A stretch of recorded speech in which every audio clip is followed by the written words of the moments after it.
بسم اللہ الرحمن الرحیم۔ عالم غیب یا ما بعد الطبیعات کی کناء و حقیقت کے بارے میں انسانی علوم کے تمام ذرائع، تجربات و مشاہدات، حس باصرہ، سامعہ، لامسہ، ذائقہ، شامہ اور انسانی عقل و تخیل اور وجدان و ذوق اپنی صحت و سلامتی اور استعداد و صلاحیت کے باوجود ناواقف، عدیم العلم اور لا ادری کے دعوے دار ہیں، اور اس بارے میں انسان کی ہدایت و رہنمائی کی کوئی یقینی اور قطعی راہ متعین کرنے سے عاجز ہیں۔ انسانی قواں اور احساسات و ادراکات تو بذات خود انسان کی کناء و حقیقت کے احاطے سے عاجز ہیں کہ انسان کہاں سے آیا اور آتا ہے، مرنے کے بعد کہاں جاتا ہے، آنے کا مقصد کیا تھا، جانے کے بعد کیا ہوگا، اور یہ سب کچھ کیا اور کیوں ہے۔ علاوہ ازیں نظام کائنات کا کوئی مدبر و منتظم ہے یا نہیں ہے تو کہاں ہے، نہیں ہے تو نظام کون چلا رہا ہے۔ مذکورہ بالا تمام سوالات کے صحیح و صریح جوابات میں انسانی علوم کے تمام ذرائع فی الحقیقت مبہوت اور بے بس ہیں، البتہ وحی الہی اور علم الہی ہی ان معمات کا صحیح اور کافی اور شافی حل پیش کرنے میں منفرد و ممتاز ہے۔ ارشاد باری تعالیٰ ہے، قُل لَّا يَعْلَمُ مَن فِي السَّمَاوَاتِ وَالْأَرْضِ الْغَيْبَ إِلَّا اللَّهُ وَمَا يَشْعُرُونَ أَيَّانَ يُبْعَثُونَ۔ آپ کہہ دیں کہ آسمانوں اور زمین کے غیب کو اللہ تعالیٰ کے سوا کوئی نہیں جانتا، اور وہ تو یہ بھی نہیں جانتے کہ کب وہ اٹھائے جائیں گے۔ دوسری جگہ فرمایا، لَهُ مَا فِي السَّمَاوَاتِ وَمَا فِي الْأَرْضِ وَمَا بَيْنَهُمَا وَمَا تَحْتَ الثَّرَىٰ۔ اسی کے لیے ہے جو کچھ آسمانوں اور جو کچھ زمین اور جو کچھ ان کے درمیان اور جو کچھ خاک کے نیچے ہے۔ ایک اور جگہ فرمایا، عالم الغیب فلا یظہر علی غیبہ احدا الا من ارتضی من رسول۔ غیب کو جاننے والا ہے اور اپنے غیب پر کسی کو مطلع نہیں کرتا الا کہ کسی کو رسول بنا کر منتخب کر لے۔ موجودہ عالم جس سے ہمارا بلا واسطہ تعلق ہے، جہاں ہمارے احساسات و مشاہدات کو عمل دخل کی لازمی اور واقعی حیثیت حاصل ہے، جہاں اشیاء کے وقوع کے علل و اسباب، اشیاء کے لوازمات و خاصیات اور ان کا باہمی تعلق وغیرہ ہمارے مشاہدات سے ہزارہا مرتبہ گزرتا ہے، ہم اپنے حواس و قیاس، علم و استقراء اور عقل و تخیل وغیرہ کے تمام اسباب و ذرائع کو بروئے کار لا کر اس حقیقت پر لب کشائی کرتے ہیں کہ سورج فلاں فلاں وقت پر طلوع و غروب کی منزلیں طے کرتا ہے، چاند ستارے اپنے اپنے اوقات معینہ پر نکلتے اور ڈوبتے ہیں، غروب شمس رات کا پیغام ہے، رات کا آغاز دن کا اختتام ہے، آگ جلاتی ہے، چھری کاٹتی ہے، زہر قاتل ہے۔ ہم مذکورہ اشیاء کی گردش و تنظیم اور نتائج و خواص سے اس لیے متفق ہیں کہ یہ ہمارے احساسات و مشاہدات سے گزرتے ہیں، ہماری عقل ان پر تجربات کے بعد مہر ثبت کر کے انہیں قضا یا کلیہ اور قواعد اصولیہ کی شکل دیتی ہے۔ مثلاً جب بھی ہمیں آگ کے پاس جانے کا اتفاق ہوتا ہے تو ہمیں حرارت و تپش کا احساس ہوتا ہے، اور اگر ہم اس آگ میں کسی چیز کو پھینکیں تو آگ اسے جلا کر راکھ بنا دیتی ہے، اور ایسا ایک مرتبہ نہیں بلکہ ہر مرتبہ ہی ایسا ہوتا ہے، تو ہماری عقل یہ قاعدہ وضع کر لیتی ہے کہ آگ کا خاصہ جلانا ہے۔ عالم طبیعیات میں حس و عقل کی رہنمائی اور اسباب و وسائل کی رسائی کے باوجود بہت سے عقدے ہمیشہ ہر دور میں لا ینحل رہے ہیں، کیونکہ انسانی معلومات اپنی مجہولات کے مقابلے میں انتہائی قلیل ہیں، اور خود انسان کا خالق اس پر عینی گواہ ہے۔ ارشاد باری تعالیٰ ہے، وَمَا أُوتِيتُم مِّنَ الْعِلْمِ إِلَّا قَلِيلًا، اور تمہیں نہایت قلیل علم دیا گیا ہے۔ ربی زدنی علما۔ عالم شہادت میں عالم غیب کی جھلک۔ بسا اوقات ایسا ہوتا ہے کہ کچھ لوگ تحقیق و تجربہ کی بنا پر کسی وقوع کی تفصیلات و کیفیات یا کسی عدیم الوقوع کو وقوع میں لانے میں کامیاب ہو جاتے ہیں، حالانکہ وہی چیز بہت سے انسانوں سے مخفی ہوتی ہے، لیکن اس کا وجود عالم شہادت میں قطعی طور پر ثابت ہوتا ہے۔ البتہ اسے منصۂ شہود پر لانے والوں کو عالم غیب کے خطاب سے نہیں نوازا جاتا۔ بہت سی چیزیں عام انسانوں سے مخفی ہوتی ہیں، جبکہ انبیاء حضرات کے لیے بوقت ضرورت و حکمت اس اخفاء کے پردے کھول دیے جاتے ہیں۔ لہٰذا انبیاء کے لیے وہ عالم شہادت ہے، جبکہ عوام الناس کے لیے وہ عالم باطن ہے، مگر اس اکتشاف خاص کی وجہ سے انبیاء کو عالم غیب کہنا نادانی اور محض جہالت کے سوا کچھ نہیں۔ علاوہ ازیں قرآن و حدیث کے صریح نصوص یہ اعلان کرتے ہیں کہ انبیاء کو ما کان و ما یکون سے قطعاً نہیں نوازا گیا، البتہ اللہ تعالیٰ حسب منشاء اپنے انبیاء و رسل کو کسی خاص حکمت و ضرورت کی بنا پر کسی غیبی امر سے مطلع کر دیا کرتے تھے۔ شیاطین، جن اور ملائکہ وغیرہ اس عالم شہادت میں موجود ہیں، مگر انسانوں کے لیے وہ عالم غیب کی حیثیت رکھتے ہیں۔ البتہ بسا اوقات کوئی انسان مادی یا روحانی ذریعہ سے ان تک رسائی حاصل کرنے میں کامیاب ہو جاتا ہے۔ مثلاً انبیاء کا جن و ملائکہ سے ہم کلام ہونا، شیاطین کو دیکھنا، صحابہ کا فرشتے جبریل علیہ السلام کو دیکھ لینا، کاہن و نجومی اور جادوگروں کا اپنے علوم کے ذریعے جنوں اور شیطانوں تک رسائی پا لینا، مگر کہانت، علم نجوم، علم رمل اور جادو وغیرہ سے اسلام نے منع کیا ہے۔ بہت سی چیزیں جن و شیاطین اور ملائکہ کے لیے عالم شہادت کی حیثیت میں ہیں، جبکہ وہیں چیزیں عام انسانوں کے لیے عالم غیب میں ہیں۔ عالم شہادت کی بہت سی اشیاء، ان کے خواص، ان کی کیفیات و ماہیات، چاند ستاروں اور سیاروں کی فلکی معلومات،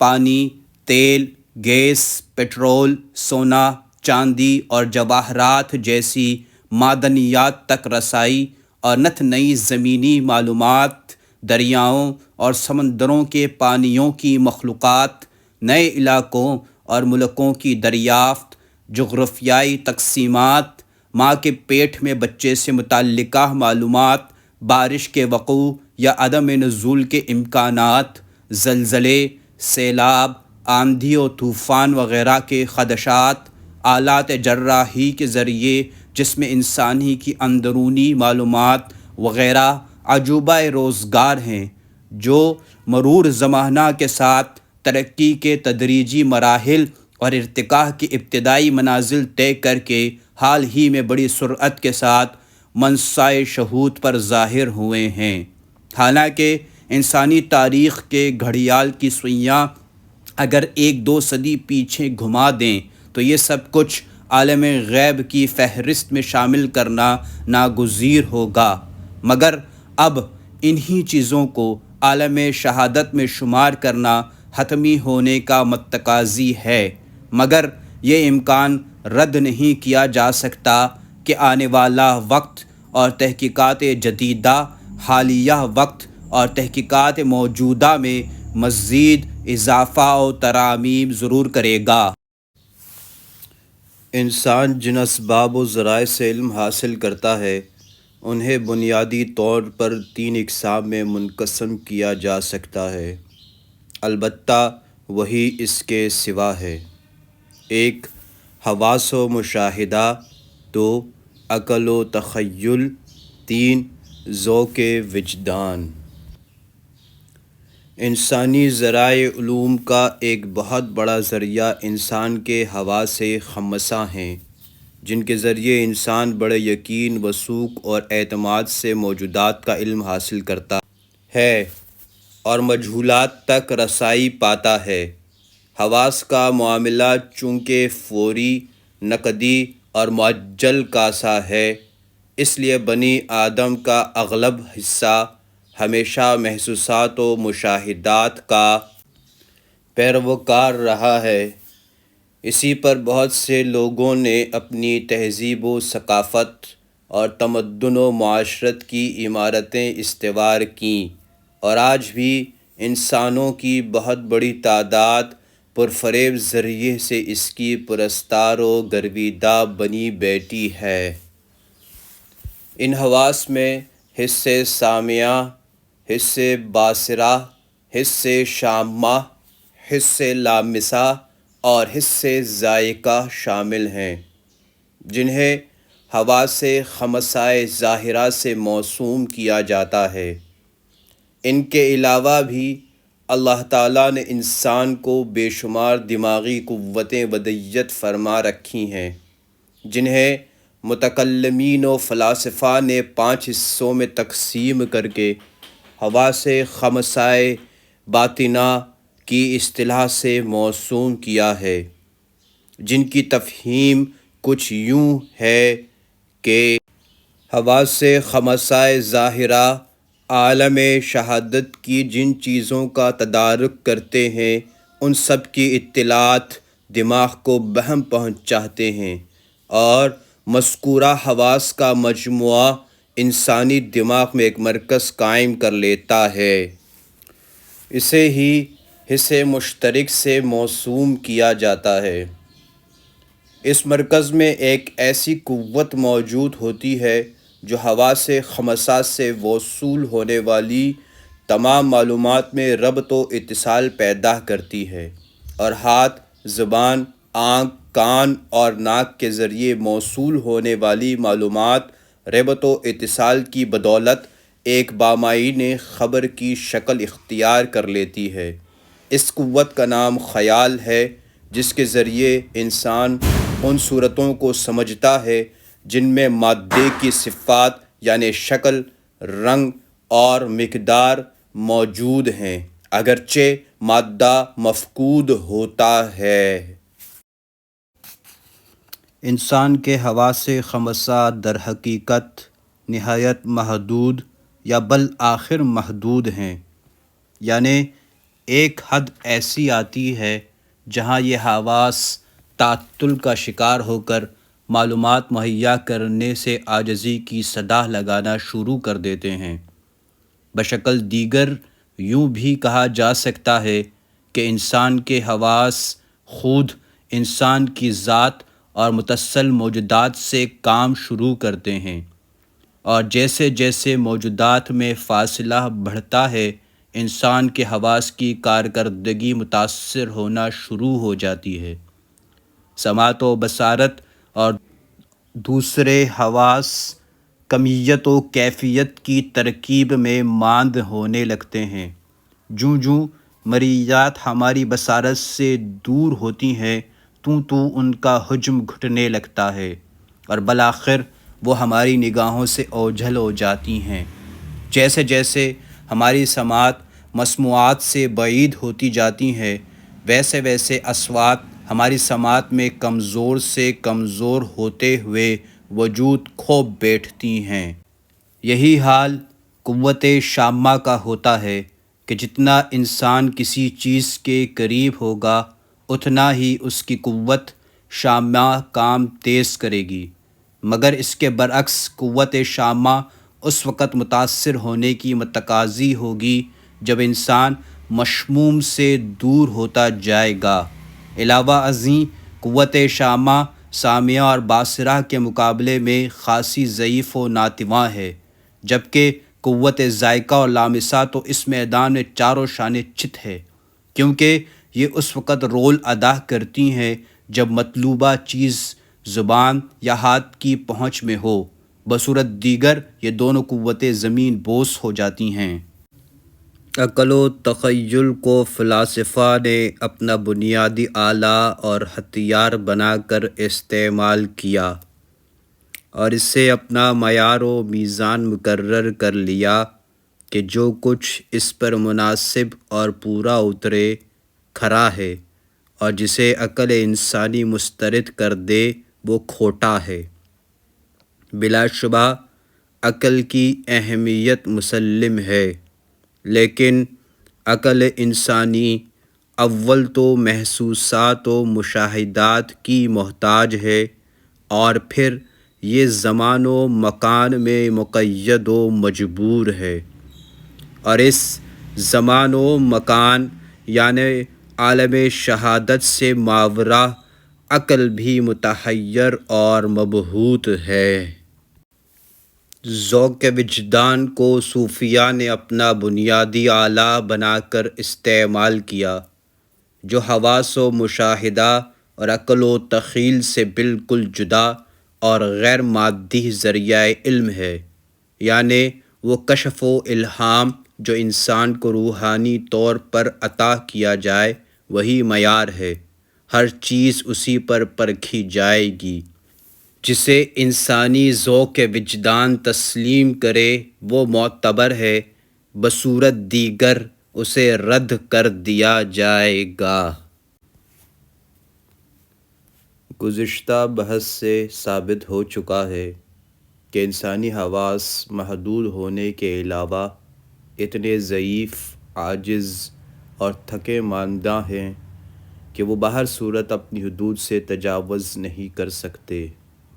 کہ عالم الغیب کی رسائی حاصل کر سکیں، بلکہ انسانی حواس تو عالم شہادت کی ہزارہا چیزوں کی کناء و حقیقت سے ناواقف ہیں۔ اس لیے مذکورہ بالا دعویٰ مختلف وجوہات کی بنا پر باطل، متناقض اور ناقابل تسلیم ہے، بلکہ قابل تردید ہے۔ اگر بالفرض مذکورہ دعویٰ کو درست تسلیم کر لیا جائے تو اس سے یہ لازم آئے گا کہ ہم نے یہ بھی تسلیم کر لیا ہے کہ معلومات کا پہلا اور آخری ذریعہ، یعنی آخری حتمی معتبر اور سند آخر یہی ہے کہ انسانی حواس کو آمنا و صدقنا کہہ کر قبول کر لیا جائے، اور جو کچھ محسوسات سے خارج ہو اس سے انکار کر دیا جائے، خواہ وہ فی الواقع عالم شہادت میں موجود ہو یا عالم غیب میں ہو، حالانکہ اس کا کوئی جواز نہیں۔ بہت سی چیزیں انسانی محسوسات کے احاطے سے باہر ہونے کے باوجود عالم شہادت میں اپنا مسلمہ وجود رکھتی ہیں، اور خود محسوسات کے تابع فرمان اور دعوے دار انہیں اپنے حواس پر پرکھے بغیر تسلیم کرنے پر مجبور ہیں، اور فی الواقع ایسی بہت سی موجودات پر وہ اعتقاد رکھتے ہیں، مگر اپنے حواس سے ان کی دلیل پیش کرنے پر وہ مبہوت ہیں۔ ان کے قوائے انسانی حیران و پریشان ہے۔ مثلاً دور نہ جائیے، روح کی حقیقت پر غور کر لیجئے۔ جو ہر انسان کی راز حیات اور قوت جان ہے، جس کے بغیر انسان انسان ہی نہیں، جاندار میں جان ہی نہیں، اور ہر ذی روح میں حرکت و صعود ہی نہیں، مگر اسے بلا امتیاز ہر انسان تسلیم کرتا ہے۔ مگر ذرا یہ سوچئے کہ کس حصے انسانی نے روح کا تدارک کرنے میں کامیابی کا میڈل جیتا ہے؟ کیا حصے سامعہ نے کبھی روح سے گفت و شنید کا دروازہ کھولا ہے؟ کیا کسی حصے ذائقہ نے کبھی روح کو چھک کر اس کے نمکین و شیریں یا تلخ و ترش ہونے پر قاعدہ جاری کیا ہے؟ کیا حصے لامسہ نے کبھی روح کی سنسناہٹ یا کپکپاہٹ کی کیفیت کا تدارک کیا ہو، یا روح سے مصافحہ کرنے میں کامیابی پائی ہو؟ کیا حصے شامہ نے کبھی روح کے الم و فرح، سرور و مسرت یا خوشی غمی کو سونگھا ہو؟ چلیے حواس ظاہرہ کو چھوڑیے، کیا حواس باطنہ نے کبھی ان سوالوں کے جواب دے کر حقیقت سے پردہ کشائی کی ہے، یا کم از کم خود حضرت انسان کو ہی مطمئن کیا ہو؟ یقیناً ان تمام سوالوں کے جوابات نفی میں ہیں، لہٰذا چاہیے تو یہ کہ حواس کو آخری سند و حجت تسلیم کرنے والے پھر روح سے انکار کر دیں کہ وہ غیر مادی ہونے کی وجہ سے دیکھی نہیں جا سکتی، اخلاقیات سے انکار کر دیں کہ وہ ناپے تولے اور گنے نہیں جاتے، امانت و خیانت، کذب و صداقت، گھبراہٹ و شجاعت وغیرہ کا بھی انکار کریں جو مشاہدات سے ماوراں ہیں، عقل انسانی کا انکار کریں جو غیب کے دبیس پردوں میں پنہا، نظر سے اوجھل، حواس سے دور اور مشاہدات و تجربات میں بے قابو ہے۔ عالم کائنات ایک ایسے مرتب و مسلسل نظام فطرت پر قائم ہے جس کا ہر درجہ پہلے درجے سے بلند اور ممتاز ہے۔ پہلے درجے میں جمادات ہیں جن میں نمو ہے نہ حرکت، احساس ہے نہ ارادہ، حس ہے نہ نطق، عقل ہے نہ شعور۔ اس کے بعد نباتات کا درجہ ہے جن میں حرکت و نمو ہے تو دوسری صفات سے وہ محروم ہیں۔ پھر حیوانات ہیں جن میں نمو و حرکت اور احساس و ارادہ تو ہے، مگر نطق و عقل اور ادراک کلیات کی قوت نہیں۔ پھر انسان ہے جو ان تمام صفات سے متصف ہونے کی وجہ سے اشرف المخلوقات کہلانے کا مستحق ہے۔ کائنات کے ان چاروں طبقات میں یکسانیت نہیں، بلکہ ادنیٰ سے اعلیٰ کی طرف ترقی ہے، لیکن کیا اس ترقی کی انتہا انسان پر آ کر رک جاتی ہے؟ نہیں، بلکہ انسانوں میں بھی مذکورہ صفات کا تفاوت ہے۔ بعض کی فکر و نظر، قیاس و استدلال اتنا قوی ہے کہ وہ مجہولات کو معلومات کا لبادہ پہنا دیتے ہیں، جبکہ بعض ایسے جاہل، کندہ ناتراش، احمق اور دیوانے ہیں کہ معلومات کو بھی مجہولات میں گنوا بیٹھتے ہیں۔ پھر بعض کے احساسات نہایت قوی ہوتے ہیں جن کی بدولت ان کی وسعت معلومات میں بہت سی ایسی مسلمہ چیزیں شامل ہوتی ہیں جو کئی دوسرے افراد کے حاشیہ خیال میں بھی نہیں ہوتیں، مگر اس سے یہ اندازہ یا نظریہ ثابت کرنا بے وقوفی کے سوا کچھ نہیں کہ ان کا انکار کر دیا جائے۔ گردش زمانہ کے ساتھ سائنس نے حیرت انگیز انکشافات کے ساتھ بڑی تیزی سے ترقی کے زینے طے کیے اور بہت سی عدیم المحسوس چیزوں کو منصۂ شہود پر پیش کرنے میں داد وصول کی، لیکن وہی اشیاء کچھ عرصہ پہلے محسوسات کے احاطے سے ماورا ہونے کی وجہ سے قابل انکار سمجھی جاتی تھیں، اور انہی پر ماضی کے حکماء اور علماء کی عمارتیں قائم تھیں، مگر تحقیقات جدیدہ نے تحقیقات قدیمہ کی دیواریں ڈھا دیں، گزشتہ سینکڑوں تجربات و نظریات باطل ٹھہرا دیے، بہت سی مستبعدات و ممتنعات کو ممکنات سے بدل دیا۔ لیکن کیا معلوم انسانی تجربات و تحقیقات آئندہ کون سا رخ اختیار کر لیں؟ کہ وہی چیزیں جن سے ہم مستبعدات و ناممکنات سمجھ کر تمسخرانہ انداز میں اغماض کرنے کی سعی حاصل کرتے ہیں، وہی حقیقت کا روپ دھار کر ممکنات کی فہرست میں داخل ہو کر ہمارے محسوسات و مشاہدات کے قائم کردہ نظریات و تجربات کا مضحکہ اڑائیں۔ جن و شیاطین اور ملائکہ کے تصورات کا انسان اپنے حواس سے صحیح تدارک نہیں کر پاتا، لیکن اس کا نتیجہ محض جہالت پر مبنی ہوگا کہ ان کا انکار کر دیا جائے کہ چونکہ یہ ہمارے حواس سے خارج ہیں، بہت سی اشیاء نوع بشر سے مخفی ہیں، مگر جن و شیاطین و ملائکہ ان تک کامل رسائی رکھتے ہیں۔ ان کے احساسات بلا تکلف ان اشیاء کا مشاہدہ کرتے رہتے ہیں اور ان کے لیے وہ عالم شہادت ہی ہوتا ہے، اگرچہ انسانوں کے لیے وہ عالم باطن رہتا ہے۔ لہٰذا یہ دعویٰ درست نہیں کہ انسان ان کا اس لیے انکار کر دے کہ چونکہ وہ اس کے حواس سے مابرہ ہیں۔ گزشتہ بحث کا حاصل یہ ہے کہ محض انسانی معلومات کے ذرائع تین ہیں: حواس و مشاہدہ، عقل و تخیل اور ذوق و وجدان۔ ان تینوں ذرائع پر مختلف تہذیبوں نے عمارتیں کھڑی کی۔ یہ تینوں ذرائع محدود ہیں۔ ان ذرائع کی اہمیت و حیثیت بجا، مگر ان پر حتمی اعتبار نہیں کیا جا سکتا۔ یہ ذرائع انتہائی محدود یا بالآخر محدود اور مقید ہیں۔ حواس خمسہ غلطی اور دھوکے سے مبرہ نہیں۔ عقل زمان و مکان اور حواس سے حاصل ہونے والی معلومات کی محتاج ہے۔ انسانی وجدان شیطانی الہامات سے منزہ نہیں۔ جو چیزیں محسوسات و مشاہدات، عقل و تخیل اور ذوق وجدان کے احاطے سے دور ہوں، ان کا انکار درست نہیں۔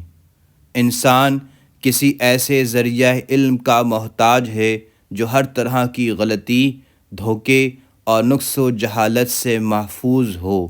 تاکہ اسے قول فیصل قرار دے کر اس پر ایمان لایا جائے، خواہ انسانی ذرائع علم اس کی کناء و حقیقت تک رسائی نہ پا سکیں۔